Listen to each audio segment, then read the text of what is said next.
حضرت آدم سے لے کر جناب عیسیٰ تک آپ سارے انبیاء کو پڑھ لیں، وہ سارے یہی کہتے رہے کہ اللہ کے رسول آنے والے ہیں، اللہ کے رسول آنے والے ہیں، وہ آنے والے ہیں۔ بس فرق اتنا ہے، وہ کہا کرتے تھے آنے والے ہیں اور ہم کہہ رہے ہیں کہ آ گئے ہیں۔ بس ساری امتیں حضور کا ہی ذکر کرتی رہیں۔ وہ کہا کرتے تھے کہ علامہ اسماعیل حقی نے تفسیر روح البیان میں لکھا ہے، امام سیوطی نے الخصائص الکبریٰ میں لکھا ہے، جناب آدم کے انتقال کا وقت آیا تو اپنے بیٹے حضرت شیس کو بلایا اور بلا کر کے فرمانے لگے، شیس میں جا رہا ہوں بیٹے، لیکن یاد رکھنا ساری زندگی یہ کام نہ بھولنا۔ تو حضرت آدم کے صاحبزادے حضرت شیس عرض کرنے لگے، ابا جی وہ کون سا؟ کہنے لگے ہر وقت ہر روز اللہ کے آخری نبی پر درود و سلام پڑھتے رہنا۔ انہوں نے کہا کہ والد گرامی وہ کون ہے؟ تو حضرت آدم کہنے لگے، جب اللہ کریم نے میرے اندر روح پھونکی تھی تو میں نے جنت کے درختوں اور پتوں پر لکھا دیکھا تھا لا الہ الا اللہ محمد رسول اللہ صلی اللہ علیہ وسلم۔ ہر پیغمبر نے، ہر رسول نے، آپ دیکھیے نا حضرت ابراہیم نے کعبہ بنایا۔ اصل بات یہ ہے کہ ہم حضور کے امتی ہیں، ہم اس طرح قدر نہیں کر پاتے جس طرح وہ لوگ آرزو میں کرتے تھے۔ حضرت ابراہیم نے کعبہ بنایا، اللہ کا گھر، اللہ کا گھر۔ یہاں جو آدمی اپنے سگے بیٹے کو بھی گھر بنا کے دیتا ہے وہ بھی اپنی بہو کو کہتا ہے میں نے بنا کے دیا، حالانکہ اپنے بیٹے کو دیا ہے۔ وہ بھی پوتوں کو کبھی کبھی بلا کے کہتا ہے تمہارے باپ نے کیا کمایا، میں نے دیا ہے۔ لوگ عادی ہیں، لیکن میرے عزیز حضرت ابراہیم نے اللہ کا گھر بنایا، اور جب بنا رہے تھے تو انداز یہ تھا کہ حضرت اسماعیل پتھر اٹھا کے لاتے تھے اور جناب ابراہیم خانہ کعبہ کی دیواریں بلند فرماتے تھے۔ اس عالم میں جب بنا چکے تو عرض کرنے لگے یا اللہ کعبہ میں نے بنا دیا ہے، اسے آباد کرنے والا رسول بھی عطا فرما دے۔ ربنا وابعث فیہم رسولا، یا اللہ وہ رسول ہمیں عطا فرما جو بڑی شانوں والا ہے۔ سارے انبیاء، حضرت سیدنا عیسیٰ علیہ السلام کہ کچھ امتی کہنے لگے عیسیٰ مردے زندہ کر دیتے ہو، کوڑوں کو شفا دے دیتے ہو، اے عیسیٰ آپ کا ہاتھ لگ جائے تو اللہ بڑے سے بڑے برس کے مریض کو بھی شفا دے دیتا ہے، لگتا ہے سب سے زیادہ شان والے آپ ہی ہو۔ تو حضرت عیسیٰ کہنے لگے نہیں، وَمُبَشِّرٍ بِرَسُولٍ يَأْتِي مِن بَعْدِ اسْمُهُ احمد، فرمایا شان والا تو وہ ہے جس کی میں تمہیں خوشخبری دینے آیا ہوں، وہ میرے بعد آئے گا اور اس کا نام احمد ہوگا، وہ اس کی میں تمہیں خوشخبری دینے آیا ہوں۔ میرے بھائی، میرے رسول کریم سید عالم صلی اللہ علیہ وسلم کے بارے میں ہر نبی، ہر پیغمبر، ہر رسول یہ کہتے آئے وہ آنے والے ہیں، اور ہم کیا کہہ رہے ہیں؟ وہ ہم کیا کہہ رہے ہیں؟ فرق اتنا ہے، وہ کہا کرتے تھے آنے والے ہیں، اور ہم کیا کہتے ہیں؟ ہم کہتے ہیں آ گئے ہیں۔ عید میلاد النبی ہے، کیا سہانا نور ہے، دیکھو آ گیا وہ نور والا جس کا سارا ہی نور ہے۔ ہم یہ کہہ رہے ہیں کہ وہ آ گئے، بڑی عزت والا، بڑی شان والا۔ رب کریم بڑے بلند حوصلے والا ہے، وہ کسی کو جتلاتا نہیں کوئی شے دے کے، وہ نہیں جتلاتا، اس کو جو نہیں مانتے انہیں بھی روٹی دیتا ہے۔ جس نے ساری عمر نماز نہیں پڑھی اللہ نے اسے بھی بچے عطا فرمائے، اس نے ساری زندگی نافرمانی کی رب نے اسے بھی نعمتیں دی، کسی نعمت پر احسان نہیں جتلایا، لیکن فرمایا میرے نبی کے غلاموں ذرا ہوش سے رہنا، ذرا ہوش سے۔ ساری زندگی برادریوں پر ہی فخر کرتے رہے ہو، ساری زندگی بینک بیلنس اور جائیداد اور مال پر ہی تم نے فخر کیا ہے، فرمایا ایک فخر والی چیز میں تمہیں دے رہا ہوں، اور میں تمہیں بتا رہا ہوں لقد من اللہ علی المؤمنین اذ بعث فیہم رسولا۔ اور یار اس پہ کبھی غور تو کرو، اس پہ کبھی غور تو کرو، احسان جتلانا کو چھوٹی سی بات ہے، اور پھر مالک جس کے حوصلے پر کوئی کلام ہی نہیں کر سکتا، وہ مالی کے شان جتلا کے تجھے کہتا ہے او مسلمان تو چھوٹا سمجھتا ہے، تو شاید ہلکا جانتا ہے، ہوش کر، اور اپنے اندر کے مصطفیٰ کریم کے اس غلام کو بیدار کر۔ رب فرماتا ہے میں نے تمہارے اوپر بڑا ہی احسان کیا ہے، میں نے بڑا ہی احسان کیا۔ یا اللہ کیا؟ فرمایا اس بعث فیہم رسولا، میں نے تمہیں اپنا شانوں والا رسول عطا کیا ہے۔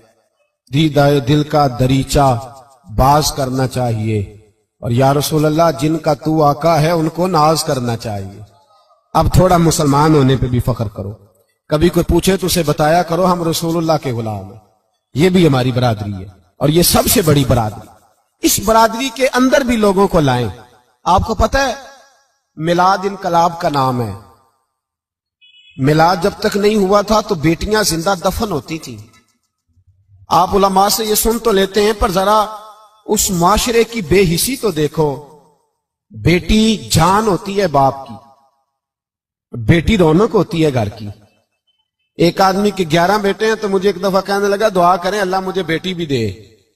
تو میں نے کہا 11 بیٹے ہیں, کہنے میری تو منجی نو رونا بھی کسے نہیں, بیٹے تو نہیں یہ کام کرتے, دعا کریں اللہ بیٹی دے, میری چارپائی کے پاس تو کوئی بیٹھے. او بھائی بیٹی جو اتنے وقار والی ہوئی تو آپ پڑھیے نا, حضرت داہیہ کلبی کہتے ہیں میں موجود تھا جب وہ شخص آیا تھا. لوگ 12 ربیع الاول کے اس معاملے کو معمولی واقعہ سمجھنے لگے. نہ بھائی ہم تمہیں پیغام دے رہے ہیں, یہ معمولی واقعہ نہیں. حضرت داہیہ کلبی کہتے ہیں اس شخص نے آ کے عرض کی یا رسول اللہ صلی اللہ علیہ وسلم میں نے 100 بچی زندہ دفن کی ہے, زندہ دفن. اور کہتے ہیں میری اپنی بیٹی, میں سفر پہ تھا تجارت پہ تو میرے پیچھے سے میرے گھر میں بیٹی ہو گئی. میری بیوی نے اپنے میکے جا کے چھپا دی. تو میں واپس آیا تو اس نے کہا بچہ ہوا تھا فوت ہو گیا, میں نے دفن کر دیا. جب بچی 4-5 سال کی ہوئی تو مجھے پتا چلا میری بیٹی ہے. کہتے ہیں میں اسے لایا اور میں نے اسے کہا میں تیرا باپ ہوں, تجھے تحفہ لے کے دوں گا, کھانا کھلاؤں گا. کہتے ہیں وہ میرے بالوں سے کبھی لپٹتی, کبھی میرے سینے پہ ہاتھ رکھتی, کبھی میرا ماتھا چومتی. پر میں اسے لے گیا اور لے جا کر میں نے گڑھا کھودا اور اس گڑھے میں اس بچی کو جب رکھا, اس نے باہر آنا چاہا تو میں نے اس کے سر پہ ضرب لگائی. جب چوٹ لگائی تو وہ دوبارہ گڑھے میں گری. میرا ویسے وجدان کہتا ہے کہ جب سے میلاد ہو گیا ہے آج کسی باپ کی بیٹی اگر چارپائی سے گر جائے تو شاید وہ ساری رات سو نہ سکے کہ بچی گر گئی ہے میری. کہتے ہیں میں نے چوٹ لگائی سر پہ, خون بہا تو وہ گری, میں نے مٹی ڈالی, وہ ابا جی کہتی رہی. کہتے ہیں جب اس کا وجود چھپ گیا اور اس کے چہرے پر مٹی پڑنے لگی تو اس نے ایک لفظ کہا, وہ لفظ مجھے آپ کے پاس لایا ہے. وہ بیٹی کہنے لگی اے اللہ بتا تیرا رحمت للعالمین نبی کب آئے گا. یا اللہ بڑی بیٹیاں دفن ہو گئیں, بڑی مائیں منڈیوں میں بک گئیں, غریب بڑے لٹ گئے, پریشانیاں بڑی بڑھ گئیں. اللہ بتا نا تو اسے کب بھیجے گا. اب کتنی دیر ہے, اندھیرا بڑا گہرا ہو گیا, اب نہیں جیا جاتا, اب نہیں سہا جاتا, اللہ تو کب بھیجے گا. حضرت داہیہ کلبی کہتے ہیں وہ بتا رہا تھا اور نبی کریم بار بار اپنی چادر کا پلو اٹھاتے تھے اور اپنے آنسو پوچھتے تھے. بار بار چادر کا پلو اٹھاتے تھے اور آنسو پوچھتے تھے, بار بار اٹھاتے تھے آنسو پوچھتے تھے. حضرت داہیہ کلبی کہتے ہیں حضور نے پوچھا تیری جرت کیسے ہوئی, تو حوصلہ کہاں سے لایا. اس نے کہا محبوبہ پتہ نہیں, لیکن قربان جاؤں یا رسول اللہ صلی اللہ علیہ وسلم میں نے آج سویرے آپ کے ایک صحابی کو یہ کہتے سنا ہے کہ وما ارسلناک الا رحمتا للعالمین. تو وہ یہ رحمت للعالمین کے لفظ ہیں, یہ تو میں نے اپنی مرتی ہوئی بیٹی سے سنے تھے. تو آج جب میں نے اس کی زبان سے سنے تو میں نے کہا تو انہیں جانتا ہے. کہا جانتا ہوں. کہا مجھے بھی لے چل. تو حضور میں آپ کے دروازے آیا ہوں, رب معاف کر دے گا. تو میرے حبیب نے فرمایا چل پڑھ کلمہ, جو میرا کلمہ پڑھ دے اللہ اس کے سارے گناہ معاف کر دیا کرتا ہے. بھائی غلاموں کے ساتھ ظلم ہوتا. حضرت بلال حبشی, حضرت بلال کے بارے میں بڑے واقعات ملتے ہیں. ایک واقعہ بڑا منفرد لکھا ہے کتابوں میں.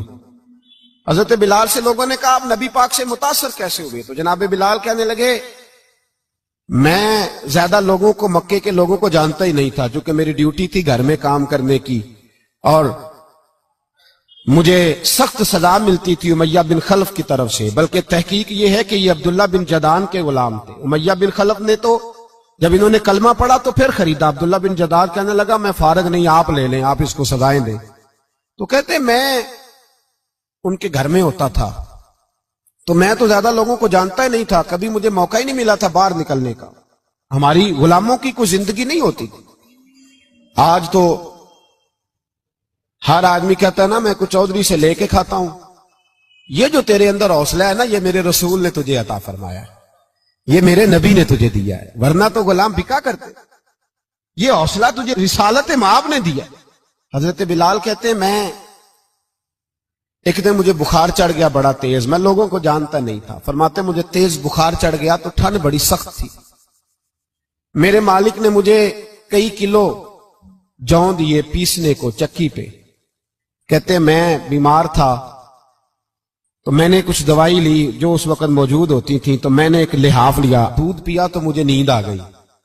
جب میں سویا تو میرا مالک آ گیا.